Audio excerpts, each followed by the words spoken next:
Started now. Hi, everyone. Welcome. Thanks for joining us today.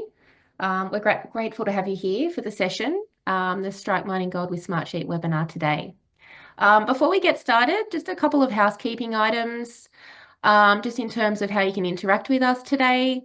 There's a couple of functions here in Zoom that you can use. So if you wanted to chat with attendees, you can use the chat function. Or if you wanted to ask a question, you can use the Q&A button, whether that's a question for the host or speaker. We'll try and take questions through the session as we go. So if you have something, if you wanted to ask a question, please feel free to do so. We'll keep our eye on the chat so that we can answer all your questions, and any that we don't get to, we'll answer after the session. So we've got three presenters today. From the Smartsheet team, we have James McCartney, who's an account executive here, and we've got Brian, one of our solutions engineers, who will be doing the demo later in the session. We're also delighted to be joined by Ed from Atturra, who's a principal consultant, who will be sharing the use case today on driving operational effectiveness. So I'll hand over to James now to go through the agenda. Thanks, Courtney. And yeah, firstly, thank you to everyone in attendance, obviously for taking time out of your day to join this webinar. You would have noticed on that original invite that we did have one customer scheduled to participate. However, just due to last minute schedule conflict, unfortunately they needed to drop out. So yeah, as Courtney mentioned, Ed from Atturra, one of our primary delivery partners for Smartsheet, has kindly stepped in to participate. And yeah, they're actually the organization who built the ops readiness solution and have also delivered a number of Smartsheet solutions for mining companies across Australia. So yeah, thanks, Ed. Really appreciate you participating today. So first of all, I'll briefly introduce you to who we are, how we're partnering with the mining industry.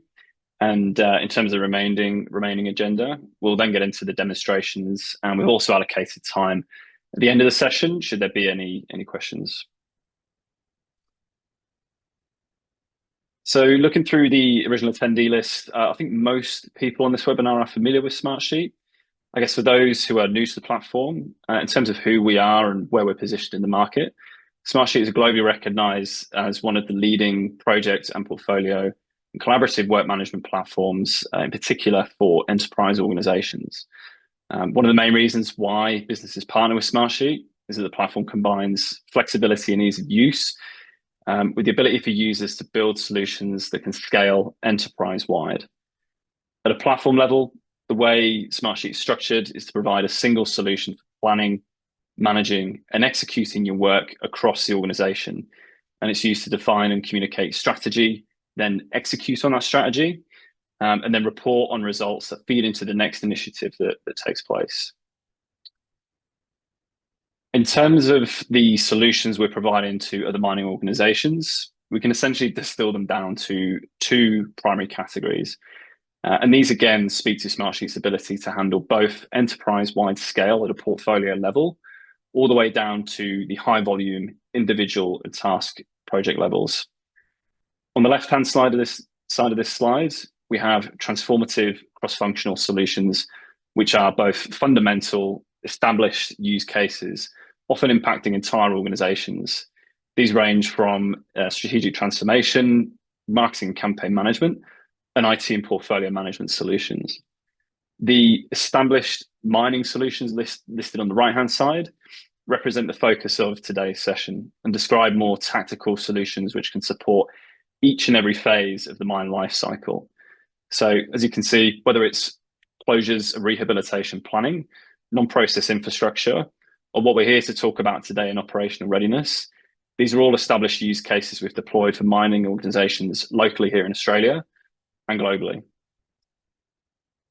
So from here, we'll get into showing an example of that ops readiness solution, and I'll pass over to Ed to go through that.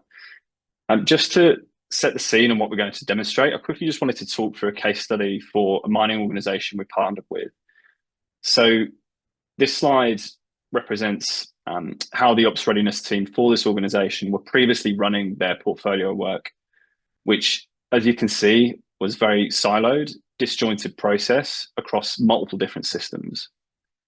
In our experience, this situation is common not just for mining, but frankly across all industries, where organizations may have for example, one tool for project intake, another to manage their people resources, and then a totally separate solution for reporting. And that type of disconnect for this particular ops readiness team resulted in project delays, cost blowout, misalignment both internally and with their subcontractors, and ultimately revenue loss. What I'd also point out is, as you can see, at the time, they were also using Smartsheet to manage their prioritization and project execution work streams. But this team identified how the platform could solve the problems they're experiencing by scaling and unifying their entire portfolio of work, and also consolidate some of these other point solutions listed. So this was the result of that scope of work and that evaluation that they went through to really scale up their Smartsheet solution, which ended up being a full end-to-end holistic solution to manage their large volume of projects and resources, by utilizing a templated solution to automate and drive governance across their ops readiness projects and overall portfolio. So this particular business, they've seen a significant level of improvement, particularly when collaborating with the folks that are on site, responsible for delivering their initiatives, right up to the solution that is delivering accurate and automated reporting to leadership, which for them now integrates their SAP budgets and financials into the Smartsheet reporting dashboards. The other key result for their business was taking the project initiation and planning phase, which was previously taken between 4 or 5 days, all the way down to 15 minutes, which, as you can imagine, was significant, given they're running about 40 high-value projects annually. So again, just setting the scene for what Ed is going to take you through here. At this point, I'll stop talking, and Ed will take you through most of what's on display and what I've talked about. The second portion of the demo will then hand across to Brian, who will provide an overview of how mining organizations are leveraging Smartsheet for team and resource capacity planning workstream. So I'll stop here, and Ed, I'll let you kick off the demonstration. Thanks for that introduction, James. I first of all will apologise for my voice. I'm losing it a little bit, and I occasionally will cough. So I do apologise if that comes through. I'm trying to keep it maintained at a reasonable level. So what I would like to show you is a solution that we developed for one of our mining customers, and it was specifically around operational readiness. It was something that, as James had said, typically is handled through a wide range of sheets and manual processes. So one of the main things that they wanted to do during the process was automate as much as they could and get things so that they could start doing the work much quicker and utilize their operational readiness staff. So I'll just go through and I'll share my screen with you.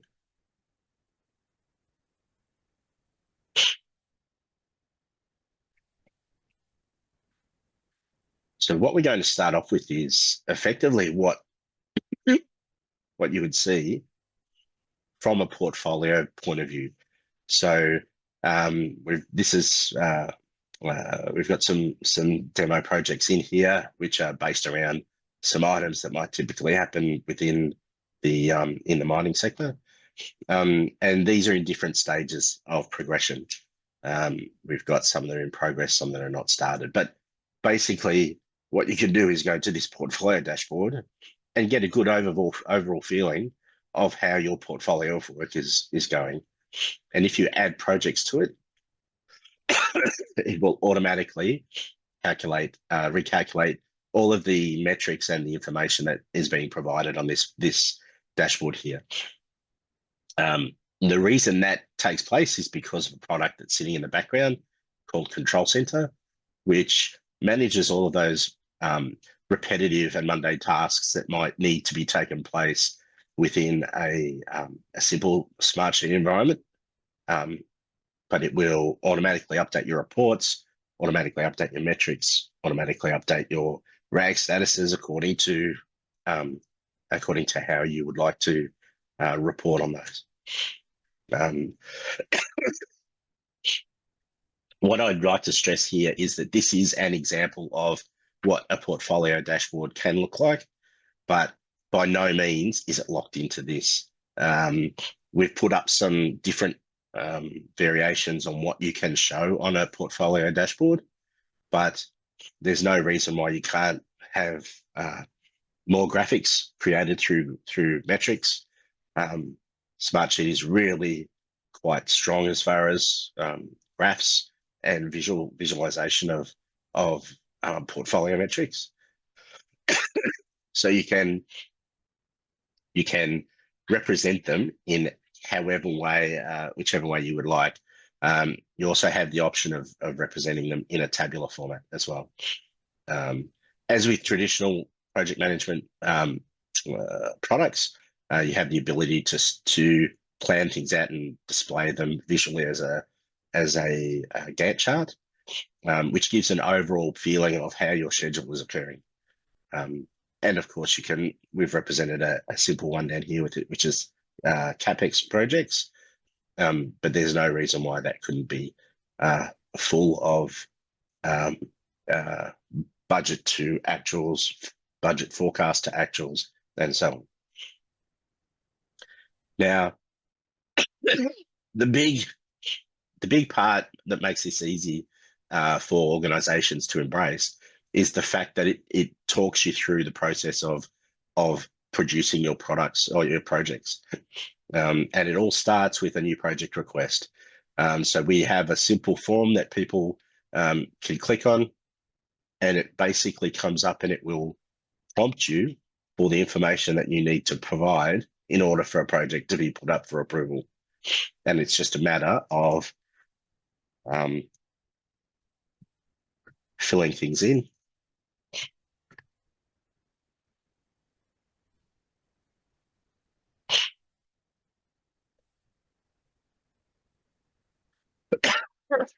Where you have a set amount of items that you would like to categorize things by. You can allow drop-down boxes to occur. We can provide people as far as the people that are going to be taking on those roles. We're going to provide a start date here, which allows us to then graph a Gantt chart from it. And as I walk through this, you can see that it's a very easy, straightforward interface.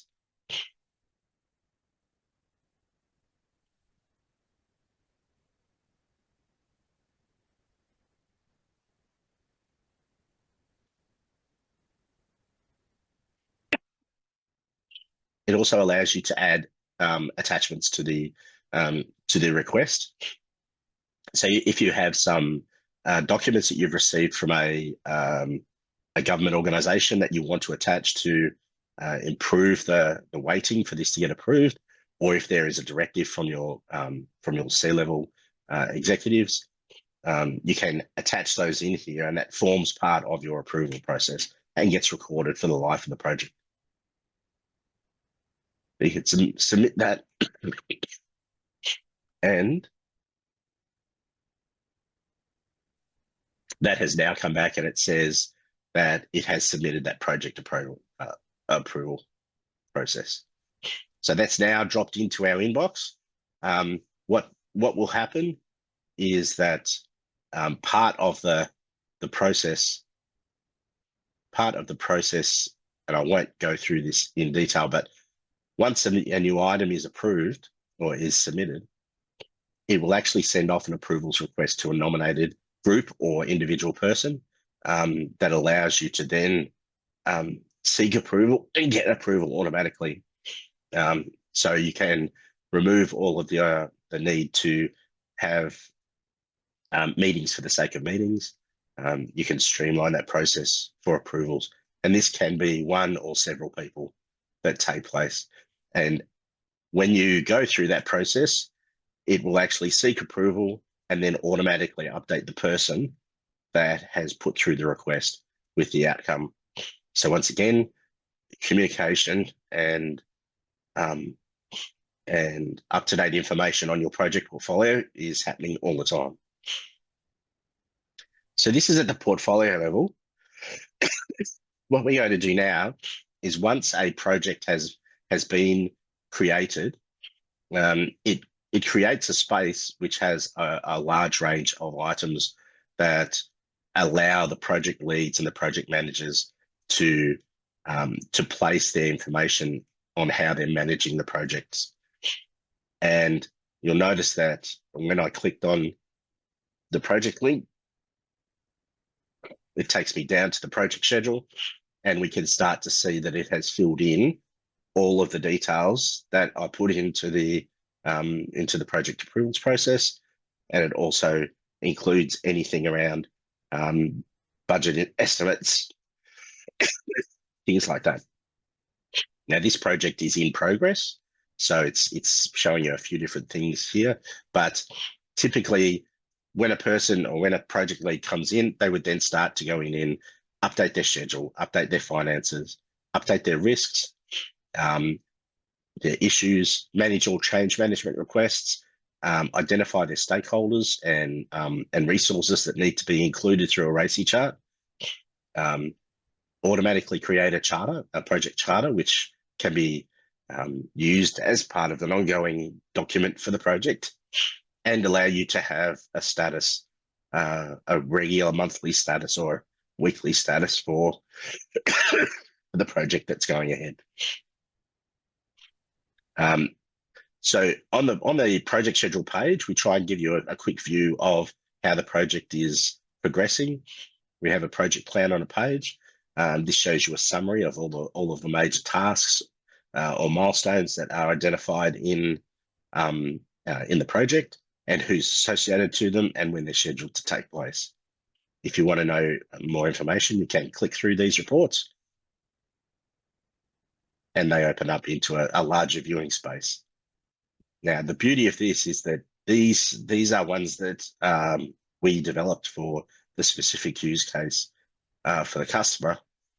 You can have many different types of reports, and the creation of reports and addition of those onto dashboards to help people facilitate their project is quite strong. You'll notice here we've also automatically identified tasks due this week, tasks that are overdue, and any risks or issues that may be identified, and also where they fall, what category they fall under. Most of the information that is on this page is driven through the project schedule.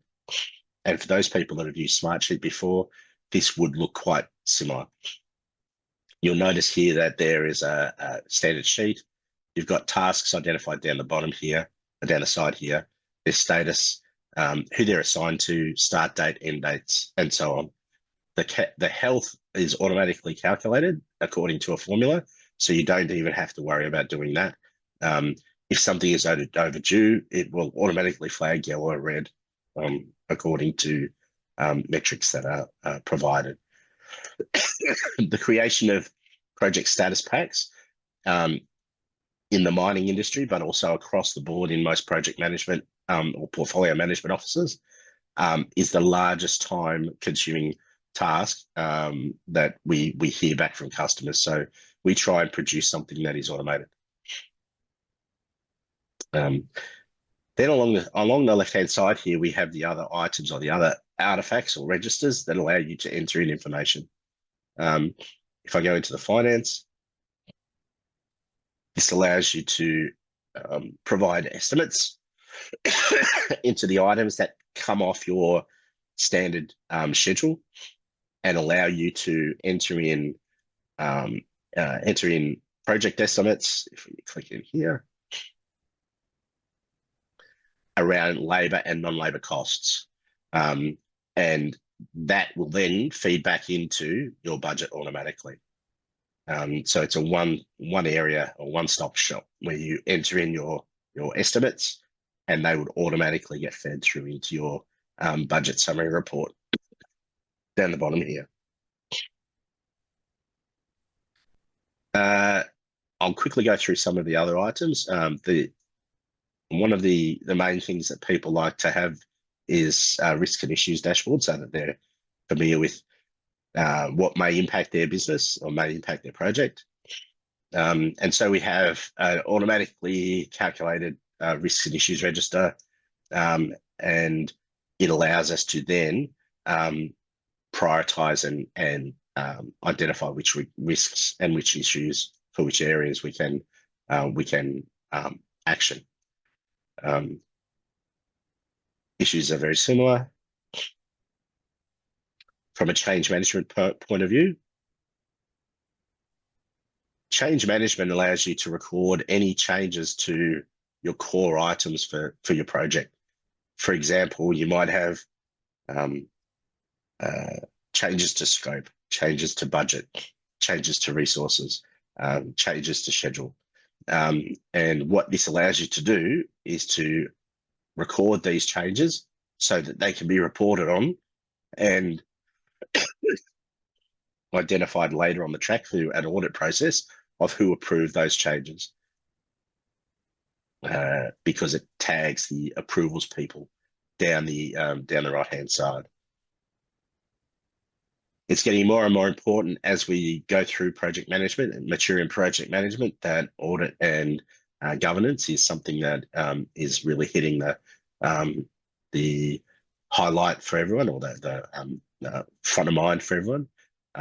So having this type of change register and linking it to your information that's in your project is really important. I mentioned before the charter.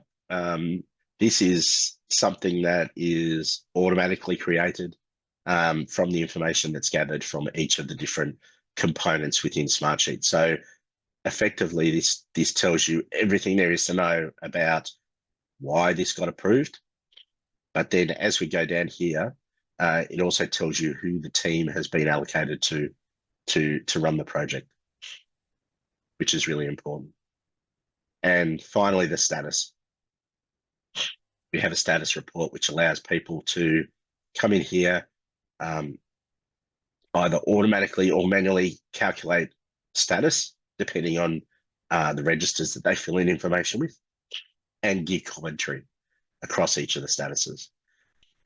This is a really useful thing to be able to print out or even deliver electronically to your stakeholders so that they can see at any given time what the state of the play for their project is. Now, I've taken you through and shown you the items that are recorded at the project space, but the really important thing to remember is that all of these registers that we fill in information in, the project managers fill it in once, and this is the information that gets rolled up into the portfolio view. So if I go into risks, for example, and I see that there are 2 risks associated with this project, if I now go back to my portfolio view, you can see that it automatically has that calculated up the top there. Same with your portfolio value. We can also have portfolio spend and portfolio forecast to end appearing here as well. So one of the main reasons to use Smartsheet and Control Center in this way is to reduce the amount of manual replication of data across your system. We see a lot of people using Excel or using Smartsheet from a grid point of view, but they're copying data across each of the different sheets that they need the data to be replicated in. Control Center will manage that automatically for you and create those projects automatically, add them to your reports, add them to your metrics, and keep your portfolio up to date. So I might hand back to you, James, because I think my voice is about to give out. I hope I've been helpful in regards to showing you what is available from a mining perspective, and in particular an operational readiness perspective. Thank you for listening and persevering with my coffee. Thanks, Ed. Really appreciate that, mate. I hope, yeah, you can go get some rest. Really, yeah, thank you very much for persevering through that. Yeah, cool. No, at this point, we'll shift things over to Brian, who, as we mentioned earlier, will take you through again that original use case we talked about with enabling teams, in particular operational readiness teams, to manage the team capacity planning and forecasting. So, yeah, Brian, I'll hand over to you at this point. All right, thank you, James, and thank you, Ed, for pushing through. Having done many presentations in my life, sick, I know how hard it can be. So thank you for doing that for us and for everyone attending. Well, great. Welcome, everyone. My name is Brian Gann. I'm a solutions engineer here at Smartsheet, and I've worked with many of Australia's largest business, including many mining companies, on adopting our platform. And today, specifically, what I'm focusing on is our capacity and team resource planning tools. So specifically, these are your team members, the people that you work with, and understanding the capacity, understanding where the bottlenecks are, actioning that, creating resourcing plans, reporting, as well as even things like labor forecasting for creating budgets. So I'll walk you through everything. And I've started with maybe the most appealing view of resource management with Smartsheet, which is what's called the capacity view. So I'm looking at a labor forecast, and I have it set up to month by month, and you can, of course, change the views. And over on the left-hand side are the different types of roles or jobs you might have. So there are a number of people that might be an engineer or under IT or logistics managers. And then each one of these tiles represents their capacity. So when you see red, as you probably would expect, that means those resources, that job type is over capacity for the amount of work that we've been giving them. And work can be, specific named projects, like Ed was showing. This could be more BAU tasks, so maintenance, things that we have to do every time, that's rolling up into that number. So let's go through how a business might actually use this. So imagine I'm a resource, a capacity planner, and the first thing I want to focus on is our environment and sustainability specialists. So I can see next month we've got a bit of an issue. We are over allocated for that resource. So what resource management is doing is it's looking at all of the people that you have that do that type of role. And of course, this is configurable. You can load in your job titles, your job list into this tool. And it's accounting for how many people you have, how many hours those people devote to work on projects versus BAU, as well as anything else into the system, like annual leave entered, time away, that sort of a thing. And that's giving me the capacity of 1,200 hours to do this work. And I have scheduled about 1,300 hours worth of work. So in other words, I have planned more work than I have capacity for. And we can slice and dice these views in a number of different ways. So as I said, I'm looking at this by month, but if I pop open the panel on the left, I get all my options. So we have a number of filters, both for projects and people, that we can apply to these views. So all of your people and your projects can have certain attributes. These are all configurable. So some things you might look at would be ones already mentioned, like their job title, maybe their location, skills, or certifications they might have. If you're trying to find someone for a particular job, you might be using a number of these factors to determine where we need to slot resources. If you have operations overseas, you might also be looking for certain language skills. And again, you can see some samples of what those look like here. And when we think about capacity, we can view this in a few ways. We could think about this in terms of the percentage. So we are 12% over allocated. We could think about this in terms of hours. We are we're 100 or so hours over capacity, or we could think very literally in terms of FTE or headcount. So in other words, I have 7 people that do this job. I've scheduled over 7, and I've also put a placeholder. So a placeholder is a piece of work where we haven't determined who is doing that work, but we know we need an environment and sustainability specialist to do that role. And if we want to drill down, I can click here, And this will pull open my actual heat map. So now I'm seeing the people, the actual listed named team members that do this job. So these are my environment and sustainability specialists. And now I can see where the bottlenecks actually are. So I can see both Brandon and then Donna in a couple of weeks' time as we get into summer are going to be over capacity. And I can drill in another layer to see what this work actually is. So what this is telling me is there's two pieces of work Brandon is doing. One of these is just quarterly maintenance. So this is sort of a way to represent BAU work that we expected him to spend a quarter of his time doing. Now, the issue is I have a job or I have a project here that is taking up 100% of his time, or we've requested he spend 100% of his time on this piece of work. So as a resource planner, this is where I have some options. So obviously this is December, this is the future. And I can make a proactive decision on what to do. So some things I can do, of course, would be to reassign the work. We might say, well, we need Brandon on this maintenance and the person on this job, we need 100% of their time. So Brandon's not going to be a good person.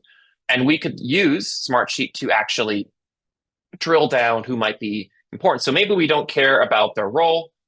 We just care about where they're physically located and their discipline. And Reginald would be a potential match. Now, we'll obviously have to factor in other things into this, like if they're available, but this is starting to help us determine who can do that work. Now, I could also use these types of views to go to my leadership and my stakeholders and say, well, we have all this work and we need more people. So maybe that is we need to hire more people. We need to bring in outside contractors. Maybe I need to go to Brandon and tell him, unfortunately, you're going to have a really rough December. There's nothing we can do about it, and you just have to work really hard. And what I'm getting at is there's not always a right decision here. But the point is, now that we have the data, we can make an informed, proactive business decision on what to do. We're given our list of options. We can now kind of see the full picture, and we can start to make those changes. Because again, we're looking into the future. This is a forecast. I could go months or quarters or years into the future, ensuring that we're leveling these issues, reducing these bottlenecks, and ensuring that we can actually do all of the work that's being asked for us with the team members that we have and the capacity that we have. To get these views, there's really 5 things you have to track. I like to call it the barrier to entry.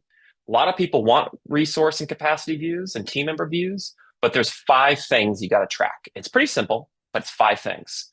We need to know what the piece of work is. We need to know who's doing it. We need to know when they start it and when they finish that piece of work. And we have to know how much of their time, either as a percentage, a total number of hours, or an hours per day. We can mix and match. So I could say this is 8 hours and I need 8 hours a day from Brandon on this piece of work. If you can track those 5 things, then you can get these views. Now, I do like to tell people it's not nothing, it's not magic, but if you can do those 5 things, you can actually get these views. And as a benefit of that work, we can now forecast and do capacity. We can also do other things. We can actually look into what's our labor forecast if you want to build in your internal cost rates, or if you're using contractors, what their billing rates are. So we could say, well, this type of role is a environment and sustainability specialist, and they're $200 an hour. And with this piece of work, it's going to be X, Y, Z. We can also add other factors. So if there's different levels to this role, a senior versus a junior, a principal, specialist, level 1, level 2, we can also add in additional factors for both resource planning and forecasting of our team members. With these views, we can look at this in a number of different ways. I could look at it by the capacity. If I go back, I can remove this filter, and now we have our entire list of people, and we can see all of these individual bottlenecks. And I can show this high level, what we call the heat map, or I could show the actual assignment details, see the actual pieces of work or BAU that these team members are actually doing. So this is where you can run different scenarios, see who's available, who's not, and start to make those decisions. There's one other view we can do, which we can actually flip this. So instead of viewing it by person or by team member, we can view this by project.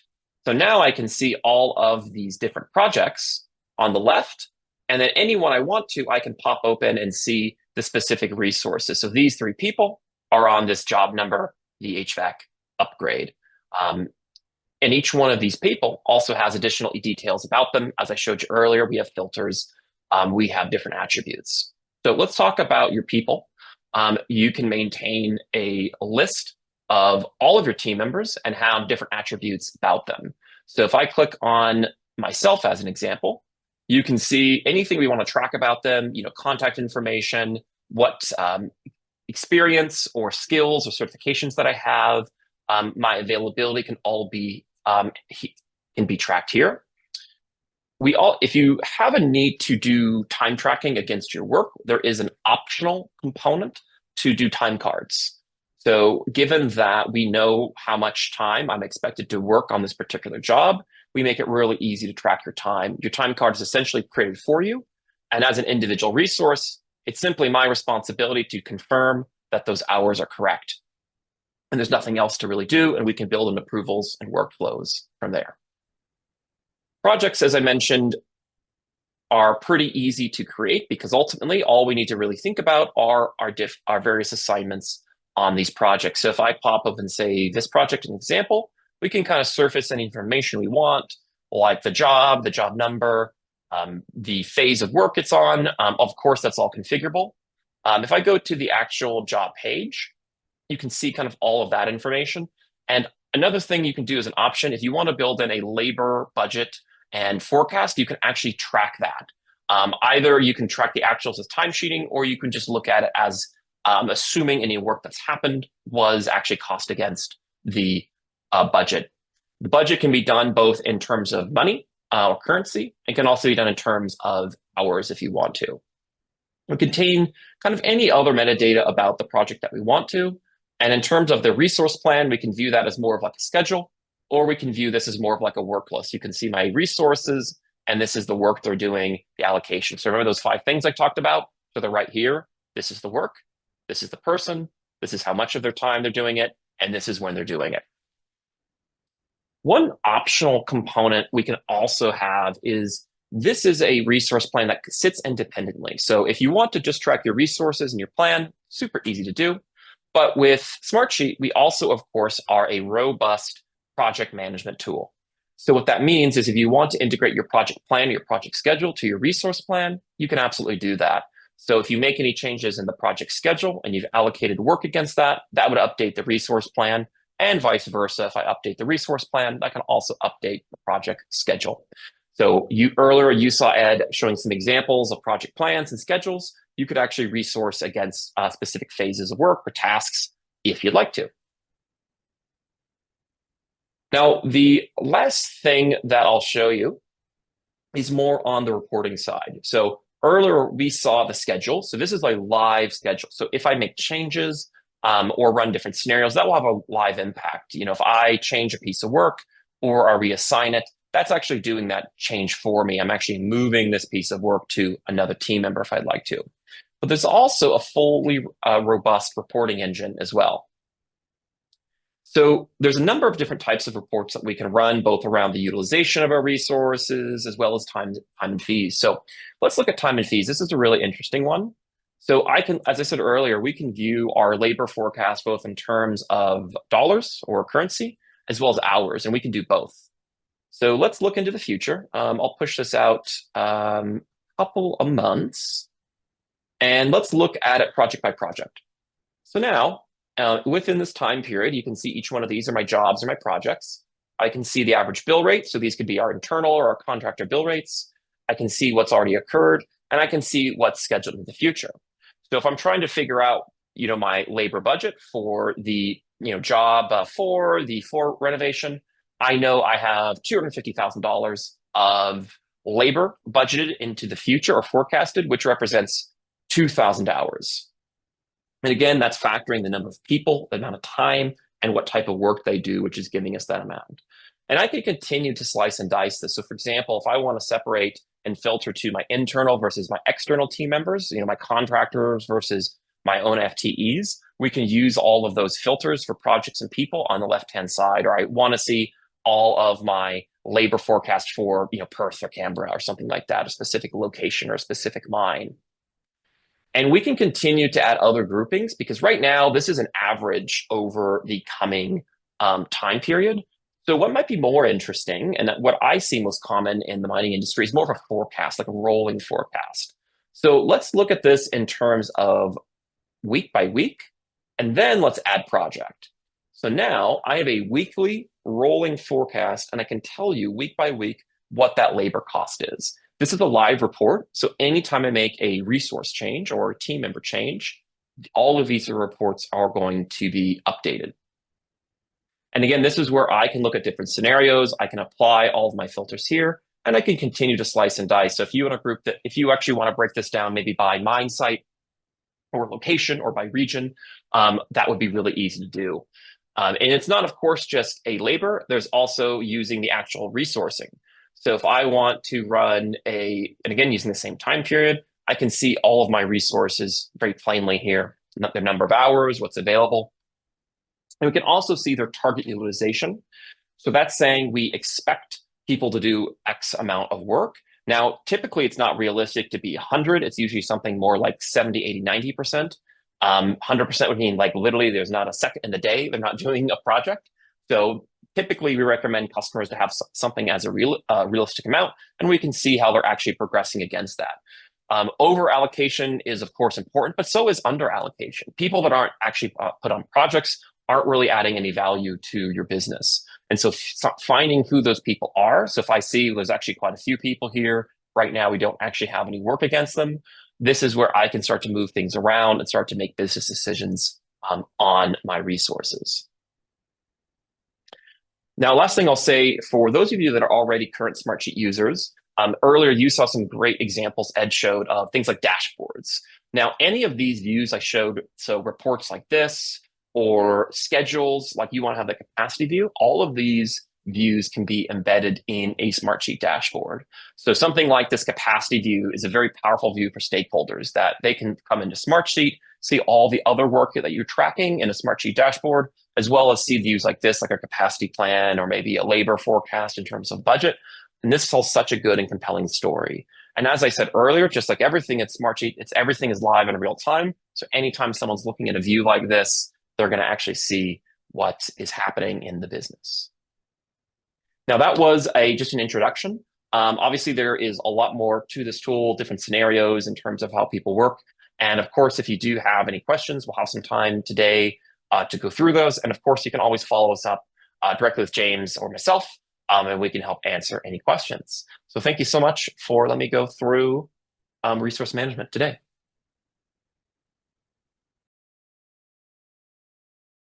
Thanks, Brian. Appreciate that. And yeah, as you said, we have a bit of time left now, I guess up until the hour. If there's any further questions or, yeah, if any of the attendees have any questions they'd like to ask, happy to answer those.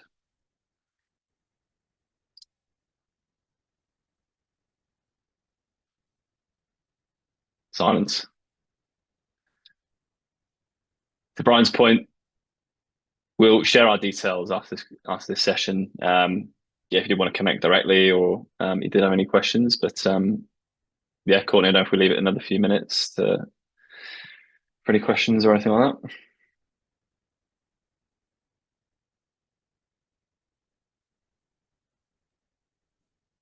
I think that's okay. I think we can leave it there. Thanks everyone for joining. If you have any questions at all, please feel free to get in touch.